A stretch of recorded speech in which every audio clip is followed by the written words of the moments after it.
植木チャンネル。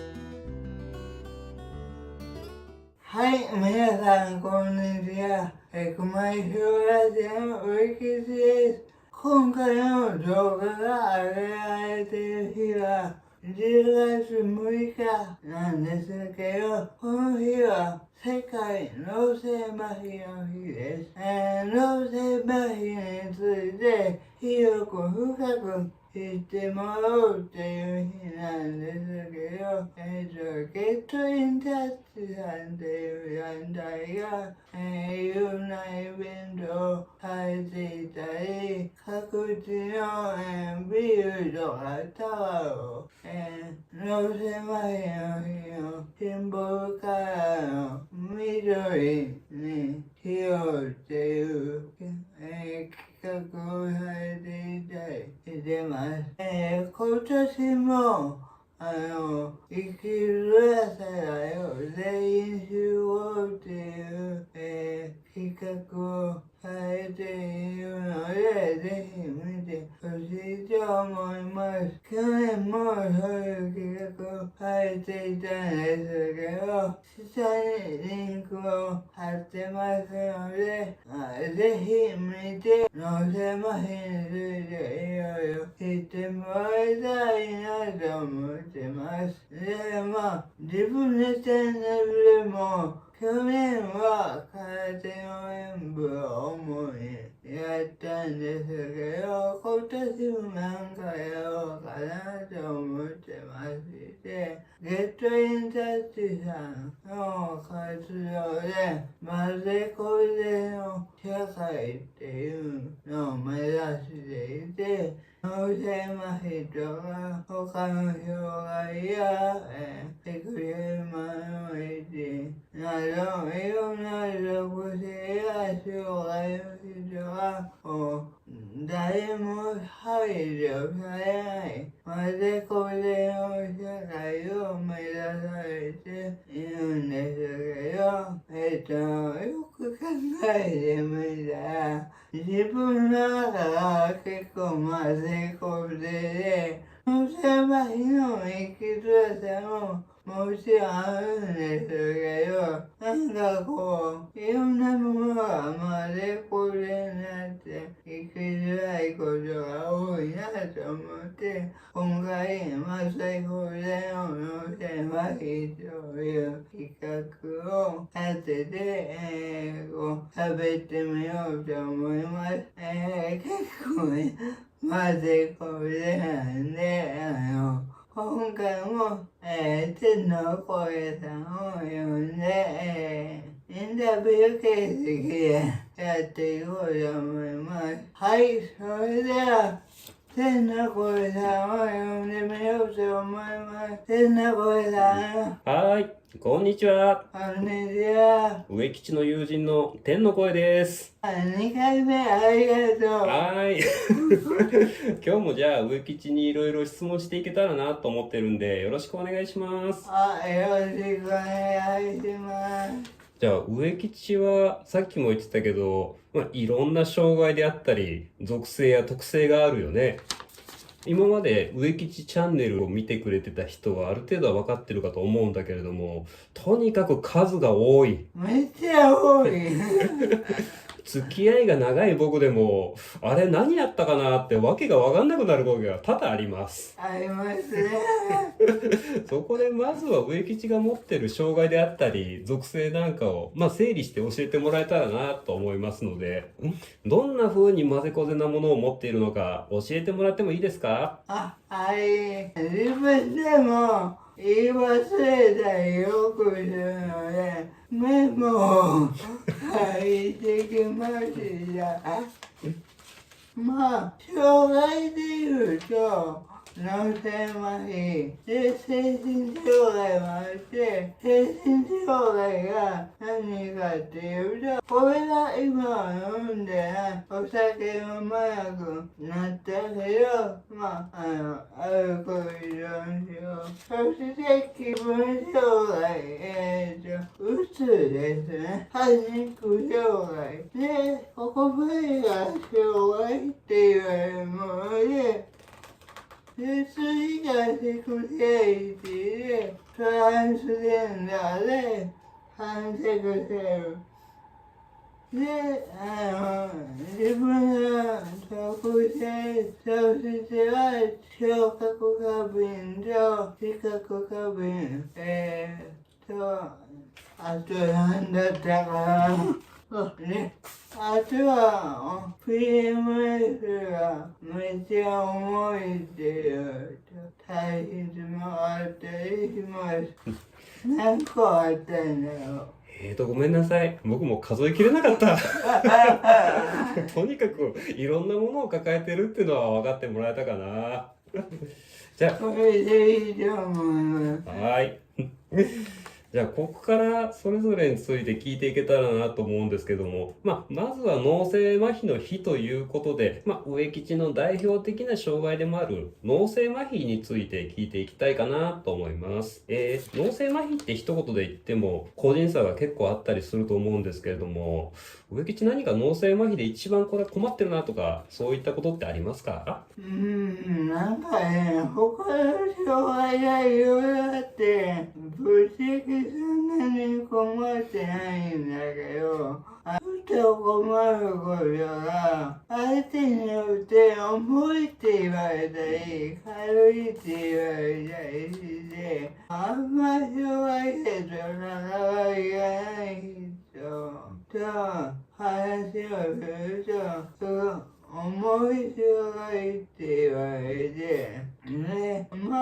分は家事制度を使って生活をしてるんだけど、家事制度の人からは軽いって言われて、自分はどうしてんだろうって思って、メールとか SNS で植木さんはどの程度の障害ですかって聞かれる時もあるんだけど、どう返していいかわからなくて困ったりするんですね。でも、そうかも。程度聞いてどうすんのって思ったりもします。そうだよね。植吉は行政的に見たら重度障害者になるけれども、他の脳性麻痺に比べたら結構動く部分は動いたりして、業界的には軽度と見られる部分もあって、本当にその程度って一体何なんだろう、尺度って何なんだろう、見る場所、立場によって変わっていくから、そこを軽度重度って考えるのはどうなのかなって気もするよね。そう。業界的には軽度なんだけど、さっき言った通り、他にも障害があったり、特性があったりして、インターセクショナリティで言って、以前動画でノアさんが言ってたことをちょっと引用すると、いろんな属性があるがために、社会にアクセスしづらさがどんどん増していくっていう意味では超重度かもしれません。そうだよね。確かに組み合わせによっては最強になるかもしれないね。最強ってよし。じゃあ、ここからはね、さっき植吉がいろいろ教えてくれた、植吉が持ってる障害、属性、特性、それぞれ単体として存在してるわけじゃなくて、それぞれが密接に関係し合って、いろいろ出てくるとは思うんだけども、数が多すぎて、すべての相関図を描こうと思うと、本当にわけわかんなくなると思うんだよね。わけわかんない。だから今日はさっき言ってた通り、脳性麻痺に、掛け合わされた時にどういったものが出てくるか、どんなことで困っているのかを聞いていこうかなと思います。はい、お願いします。はい。じゃあ、まずは脳性麻痺と、トランスジェンダー、パンセクシャルという植吉のセクシュアリティが掛け合わさった時、どんなことで困ったりとかしているかな？これはいろいろあるんですけど、このチャンネル、セク害障害者植吉チャンネルなんです。ってことは、100倍で困ったことは他の動画でたくさんあるので、そちらを見てください。おすすめは、植吉のライフヒストリーと女性介護と LGBTQ だったから、この2つあたりでわかるので、動画他にも見てください。だよね。セクマイ障害者の植吉だもんね。他に詳しくやってるに決まってるよね。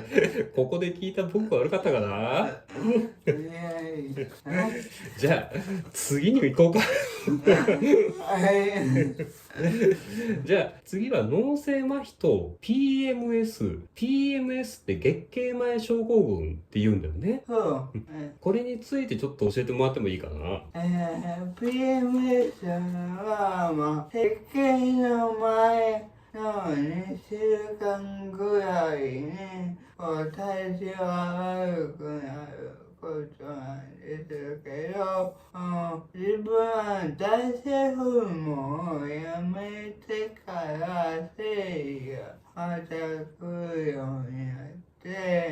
この経緯については自分男性ホルモンやめましたっていう動画があるんで、見てほしいんですけど、自分の場合は PMS の後半ぐらいに麻痺がきつくなって、座ってるのもしんどくなりまして、脳性麻痺の専門医の人にも聞いてみたら PMS で、麻痺がきつくなることはあるって言われて、そうなると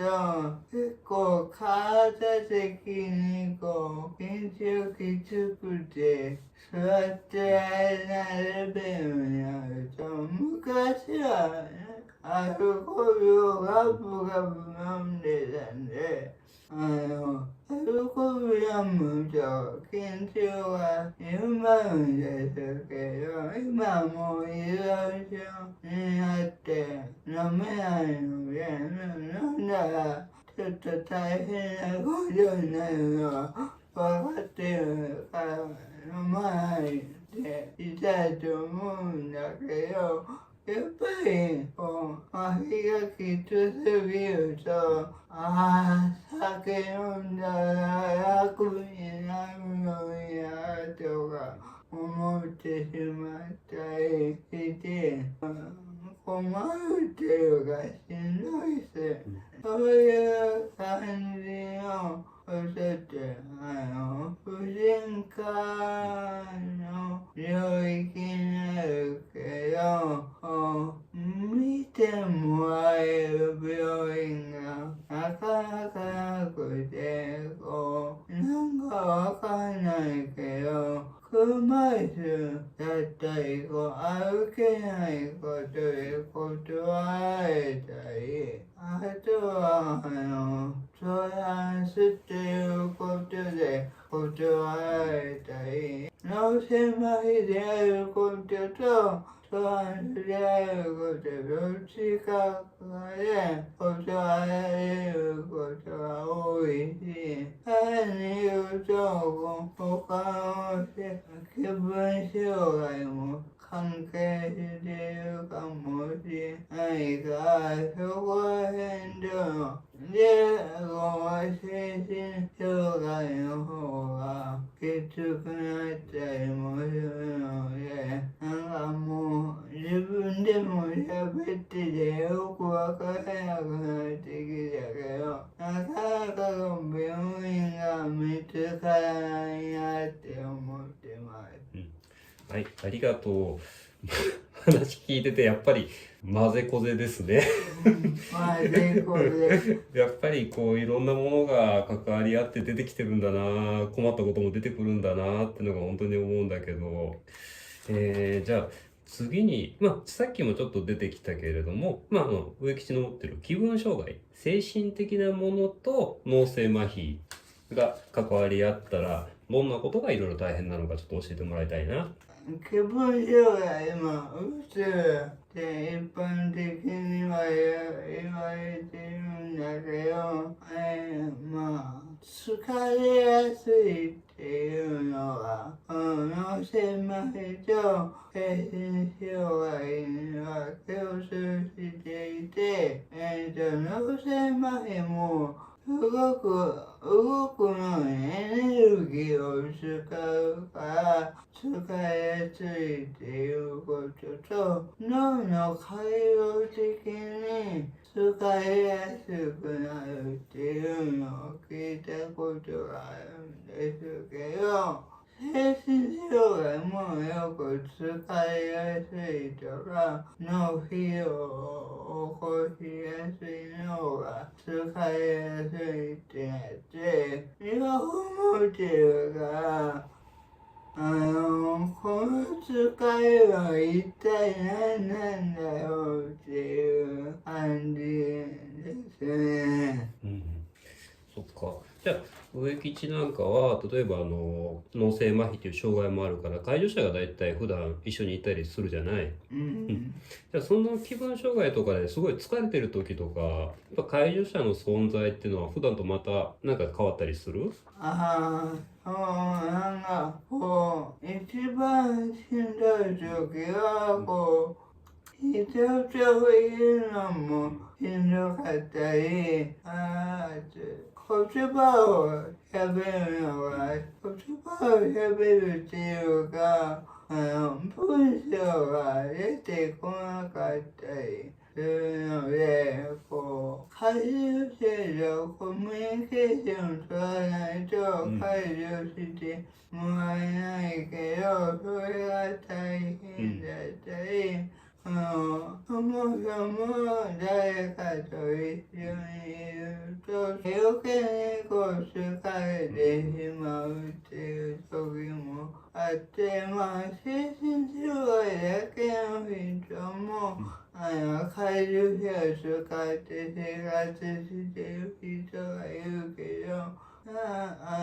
く聞いたことある話では、調子が悪い時は、今日はあまりに調子が悪いんだって、断ったり、キャンセルしたりするみたいなんですけど、それ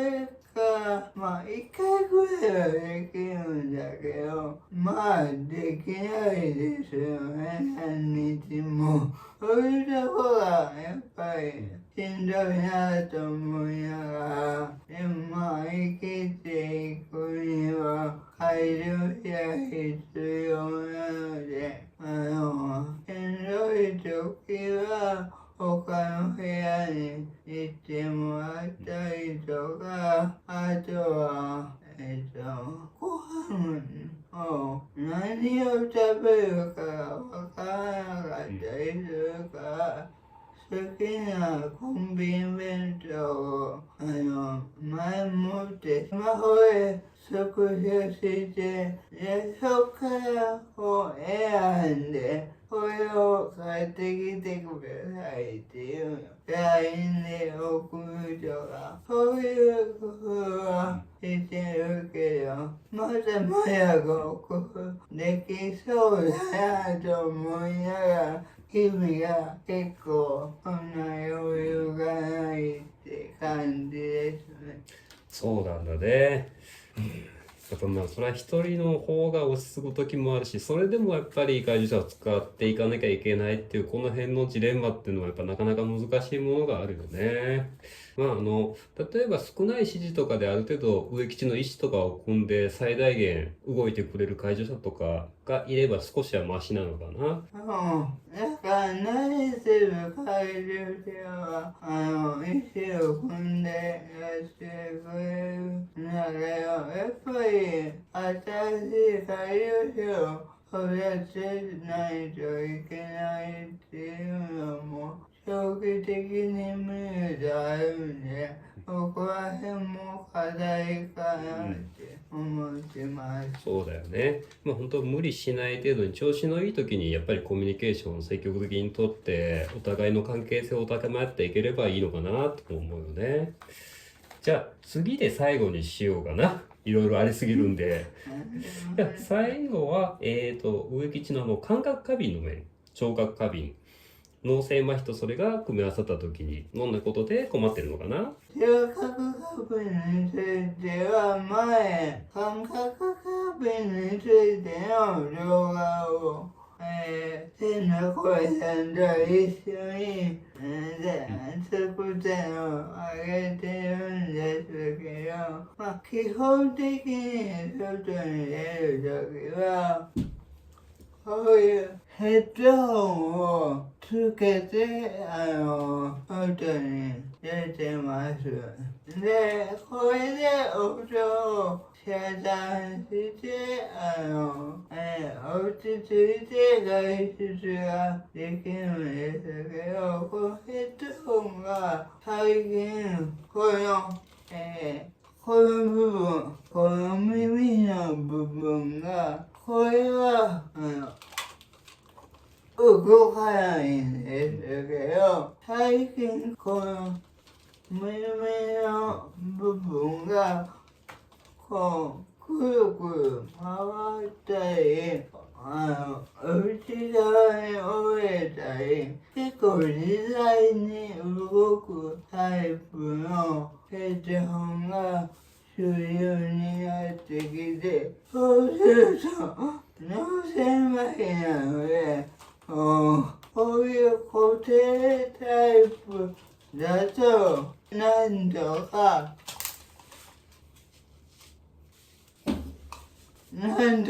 つけるんですけど、ここが動いてると、すごくつけにくいんですね。で、まあ、家からだと、介助者につけてもらうこともあるかも、あんまないけど、早くつけてもらえるけど、外でつけ外すこともあるし、とにかくこの部分が動くヘッドホンがあまりに多くて、最近だと大きな家電量販店に行って、この部分が動かないヘッドホンがいますかね。その一点だけで聞いたら、ほとんどが動くって言われて、これぐらいですって言われたのは、4番していや、無理だよって思って。で、まあ、いろいろ探して、今、2個ぐらい確保してるんだけど、ちょっとなくなったらどうしようっていう恐怖があります。すごいね。これから高級ヘッドホンに手出していくしかなくなってしまうのかな。そんな感じはない。そっか、そういう大変さもあるんだね。あれ植吉、そういえばメガネ変えた？そう、これ最近変えたんですけど、視覚過敏もあるので、光が苦手だったり、自分の場合は白色の LED の光とか苦手なので、グレーのカラーレンズ入りのメガネに変えました。そしたらすごく落ち着いて、過ごしやすくなりました。だから多分これからは外出るときはこんな感じの格好が、基本になるかなと思います。結構似合ってるよ。似合ってる。うん。なんかいかつくない。植吉いかついの好きじゃん。昔は、雰囲気合ってる合ってる、じゃあここまでいろいろ脳性麻痺かける何々という形でいろいろ聞いてきたけど、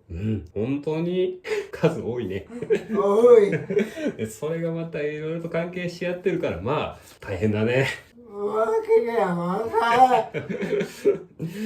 植吉が何か調子悪そうだなっていう時とか、調子悪いのはすぐ分かるんだけど、一体今何が色濃く出て調子悪いんだろうっていうのはなかなかすぐには判断つかないよね。自分でも分かってない時があるね。また判断できたとしても、すぐに対応できることっていうのはなかなか難しかったりもするし、植吉がこういう障害であったり属性特性持ってるってことを理解して、見守るしかできないこともあるけど、やっぱり知ってるってのは大事なのかなと思います。本当に植吉が持ってるものっていうのはカオスですね。それでまた例えば植吉が何か好きなことであったり趣味に没頭している時っていうのは意外とこういう症状ってあんまりそれぞれ出ないんだな、やっぱり好きなことってすごいんだなって気もするし、一緒にやっぱりそういう楽しめることをやっていくっていうのも大事なのかなと僕は思いますね。ほんでそうやなって思って、そういう症状がいろいろあるってことを知ってもらってるだけで安心できるし、自分でもどうしようもないこともあるんだけど、嫌だわとか思ったりもぶっちゃけするんやけど、経験則だったりいろいろやってみて発見があったりこうしたらいいんですよとか、こういう工夫とかをしたりしてる。いろんな属性を持ってる人って結構多いと思うんですけど、脳性麻痺っていうわかりやすい見た目だけど、目に見えないような障害や属性があって生きづらいっていう、そういう人って結構多いんじゃないかなと思って、だから生きづらさって一言で言っても簡単でないなって思って、いろんな人が楽しく生きるためにはちょっとずつ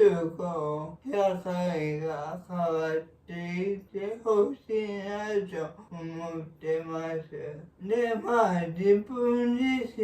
自分を大切にするってことが苦手なんだけど、やっていきたいことでもあって、難しく考えてたけど、要は自分が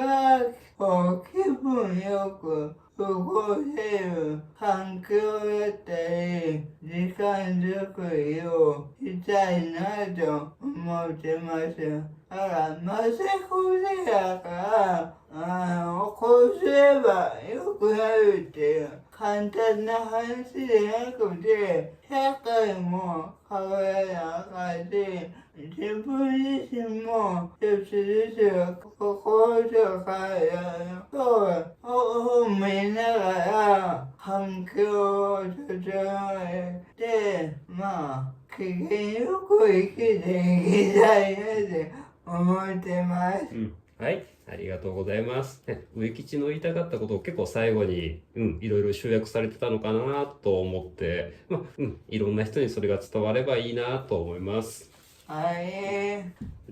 じゃあ今日はいろいろ教えてくれてありがとうございました。はい、こちらこそありがとうございます。結構もう頭の中からもうまでこれなんかもう疲れたですけどやってよかったなと思います。それでは世界の狭い企画の一つ目終わります。それではまたバイバーイ。高評価、チャンネル登録よろしくお願いします。